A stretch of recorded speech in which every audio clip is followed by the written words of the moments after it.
26-এ বিপুল vote নিয়ে BJP ক্ষমতায় আসবে, কারণ পশ্চিমবঙ্গে একসময় 3 থেকে 77-এ পৌঁছেছে, এবার 26-এ বিপুল ভোট নিয়ে বিজেপি ক্ষমতায় আসবে। এ তো গতবারও বলেছিলেন আগলাবার 200 পার, এবার দেখুন থেমেছিল 77-এ, এবার আমার ধারণা 50-এর নিচে বিজেপিকে মমতা বন্দ্যোপাধ্যায় নামিয়ে দেবেন। অভিষেক বন্দ্যোপাধ্যায় যেভাবে পুরো সংগঠনকে নতুন চোখে এবং এসআইআর সংক্রান্ত যে নির্দেশিকা উনি দিয়েছেন, সেটা আমার ধারণা বিজেপিকে 50-এর নিচে খুব দ্রুত তড়িৎ গতিতে নাও। আর একটা দুর্নীতি প্রসঙ্গে বলেছেন, এসএসসি থেকে পুরসভা নিয়োগ দুর্নীতি, পার্থ চট্টোপাধ্যায়ের নাম বলেছেন, জ্যোতিপ্রিয় মল্লিক, অনুব্রত মণ্ডল, শোভন কুমার। এগুলো তো সব মানে বহু চর্চিত।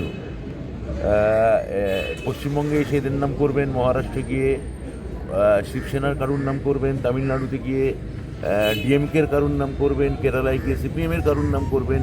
খালি বিজেপির কাউন্সিলর, পঞ্চায়েত থেকে শুরু করে এমপি অব্দি সবাই ধোয়া তুলসী পাতা, এসব বলে কোনো লাভ নেই। লাস্ট হচ্ছে রোজগারের অধিকার একমাত্র বাইপুর, এটাও বলছে। ফালতু এইসব মানে ওনার মুখে এসব কথা মানায় না, এটুকু বলতে পারি। এবার দাদা একটা কথাই, মুখ্যমন্ত্রীকে আচার্য করার একটা বিল যেটা আপনারা পাস করেছিলেন, এটা গভর্নর পরে রাষ্ট্রপতির কাছে পাঠান, রাষ্ট্রপতি যেটা না করে দিয়েছে, এই মতো অবস্থা আপনারা পরবর্তী পদক্ষেপ। এটা তো আমার সঙ্গে মুখ্যমন্ত্রীর কথা হলে, যেটা রাষ্ট্রপতি বা সুপ্রিম কোর্ট যা বলছেন সেই অনুযায়ী নিশ্চয়ই আমাদের মাননীয় মুখ্যমন্ত্রীও সেই অনুযায়ী কোনো সিদ্ধান্ত নেবেন। সেটা আমায় যদি জানান, তখন আমি এই নিয়ে বলতে পারবো। লিগালি কোনো রকম পরামর্শ নাও, লিগালি চ্যালেঞ্জ করা বা এখন এই ধরনের কোনো পদক্ষেপ নেওয়া হয়নি, যদি নেওয়া হয় সেটাও জানিয়ে দেবো। আর একটা কথা হচ্ছে যে ধরুন যখন আপনি আইএসডব্লিউবি এসছেন, সেখানে আপনাদের যদি তদন্ত রিপোর্ট বেরিয়েছে যেখানে ডিরেক্টরের অ্যাপয়েন্টমেন্ট নিয়ে অসঙ্গতি কথা। দেখুন, এটা তো আমাদের দপ্তরের পাঠানো কমিটি, আমাদের দপ্তর আমাদের রিপোর্ট পাঠিয়েছে, আমাদের ল সেলের কাছে আমরা এটা জানতে চাইব। তো আমরা তো এটাকে ভালোভাবে নতুন করে ঢেলে সাজাতে চাইছি, এবং এইটা অত্যন্ত এসডব্লিউপিএম এটা অত্যন্ত প্রাচীন প্রতিষ্ঠান এবং খুব সুনামের সঙ্গে চলা প্রতিষ্ঠান। এর সঙ্গে একে যাতে এই সংস্থা যাতে নতুন করে ঢেলে কাজ করতে পারে, তার জন্যই তো পদক্ষেপগুলো নেওয়া, এবং তারই একটা বর্ধিত সম্প্রসারণ হিসেবে আমার এখানে আসা। এরকম আমাদের কাছে যদি কোনো ওনাদের তরফ থেকে যদি কোনো প্রস্তাব আসে, আমি মুখ্যমন্ত্রীর সঙ্গে আলোচনা সাপেক্ষে আমি খতিয়ে দেখে জানাবো। নিউ টাউনে ওদের একটা জমি আছে, সেটা কিছু হচ্ছে না, সেটা দীর্ঘদিন ধরে। সেটা ওদের ব্যাপার, ওনারা যেটা ঠিক করবেন, ওদের সিদ্ধান্ত ওদেরই নিতে দিন। আর ফাইনাল জিজ্ঞেস করে, যাদবপুরে আজকে তো মাইনরিটি কমিশন যাচ্ছে, হিজাব কাণ্ডে ছাত্রীদের হ্যারাস করা হয়েছে, সেই সংক্রান্ত খুব কড়া পদক্ষেপ নেওয়া হবে, এবং যে হিজাব কাণ্ডে আমাদের রাজ্যে এইসব চলবে না। প্রত্যেকের যার অধিকার, যেটা মৌলিক ফান্ডামেন্টাল রাইট, তা পালনের অধিকার আছে। বিভাগীয় প্রধান তো বলছেন এটা সমস্ত কিছু নিয়ম মেনেই করা হয়েছে, এবং আমি জানি না সেটা মাইনরিটি কমিশন কি মানে পদক্ষেপ নেবেন বা কী বিবৃতি দেবেন বা কি রিপোর্ট জমা দেবেন বিভাগীয় মন্ত্রীকে, সেটা তো তারাই বলতে পারবেন। চট্টোপাধ্যায়ের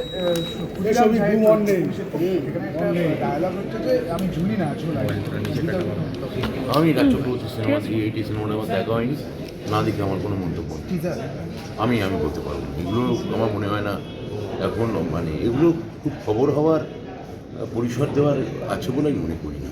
অমিত শাহ বলছেন যে এই যে 15 বছরের বলে দিয়েছি অনুপ্রবেশ নিয়ে বলেছেন, অনুপ্রবেশকারীদের সহায়তা। অনুপ্রবেশকারী এই রাজ্যে তারাই যারা বাংলা সংস্কৃতি জানে না, বাংলা বলতে জানে না, বাংলা সংস্কৃতি বা বাংলা মানুষ সম্পর্কে কোনো অভিজ্ঞতা নেই। আজকে শুনলাম কবি জয় গোস্বামীকে এসআইআরে হিয়ারিংয়ে ডাকা হয়েছে। তো আমি তো আগেও বলেছি যে ওরা পারলে, বিজেপি পারলে, এতটাই বাংলা সংস্কৃতি বা বাংলা সাহিত্য শিল্পের প্রতি অনুরাগ, রবীন্দ্রনাথ বেঁচে থাকলে রবীন্দ্রনাথকে এসআইআর লাইনে দাঁড় করাতে, বা বঙ্কিমচন্দ্র বেঁচে থাকলে। তো এগুলো অনুপ্রবেশকারী কারা, সাংস্কৃতিক অনুপ্রবেশকারী কারা, সেটা এখন গোটা বাংলা জানে। আগামী নির্বাচনে বিজেপি এবং স্বরাষ্ট্রমন্ত্রী, মাননীয় স্বরাষ্ট্রমন্ত্রী এর ফলাফল দেখতেও পাবেন। সমাজে কেন্দ্রীয় উন্নয়নে বাধা দেওয়া হচ্ছে, অপরদিকে বলছেন মতুয়াদের আশ্বস্ত করছেন যে মতুয়ারা তো আগামী 5 তারিখ পথ অবরোধের ডাক দিয়েছে। মতুয়ারা এখন বুঝে গেছে যে তাদের একমাত্র ভরসাস্থল হচ্ছে মামাটি মানুষের সরকার, মুখ্যমন্ত্রী মমতা বন্দ্যোপাধ্যায়।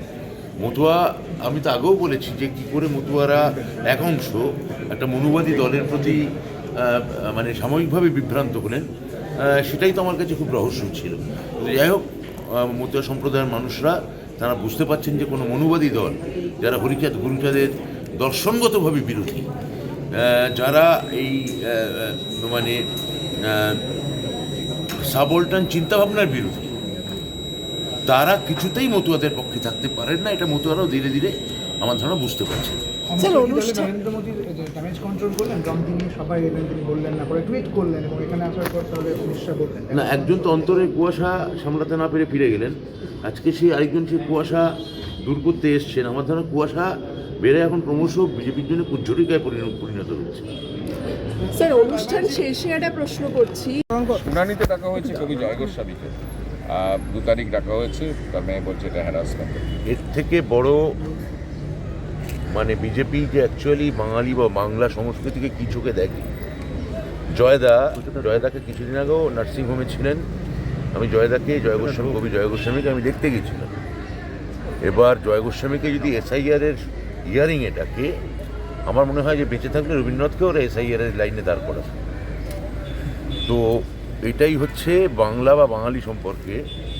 জয়দা এদেশি, জয়দা কবি, জয়দা রানাঘাট থেকে কলকাতায় মাইগ্রেট করেছেন, তাও প্রায় বছর 40 হয়ে গেছে।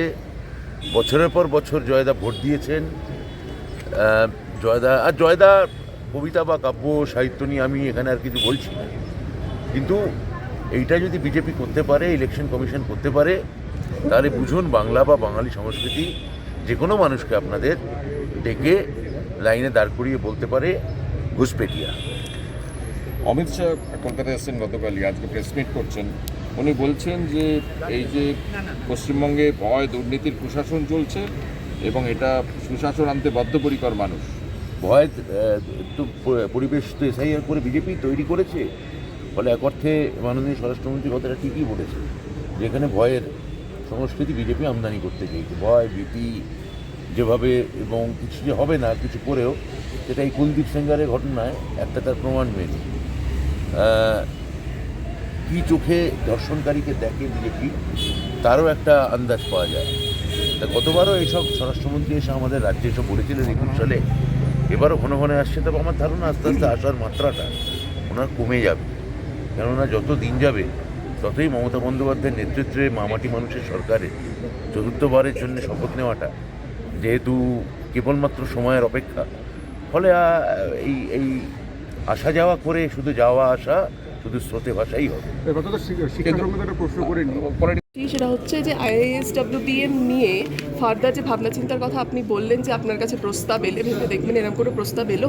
এখনও তো কোনো প্রস্তাব আসেনি, তবে এটা কিছুদিন আগে আমরা একটা এনকোয়ারি টিম এখানে পাঠিয়েছিলাম, তারা রিপোর্ট জমা দিয়েছে। এখন ডাইরেক্টরেট আমাদের সঙ্গে বৈঠক হবার কথা, ওরা যদি কোনো কংক্রিট কোনো প্রস্তাব দেন, কারণ এটা মনে রাখতে হবে এটা ডক্টর বিধানচন্দ্র রায় প্রতিষ্ঠিত ভারতবর্ষে প্রথম ম্যানেজমেন্ট স্কুল। এর ঐতিহাসিক যে গুরুত্ব এবং তাৎপর্য, এটা মানে অসীম এবং অপর্যাপ্ত। একে আমাদের নতুন করে এর শেপ দেওয়া দরকার।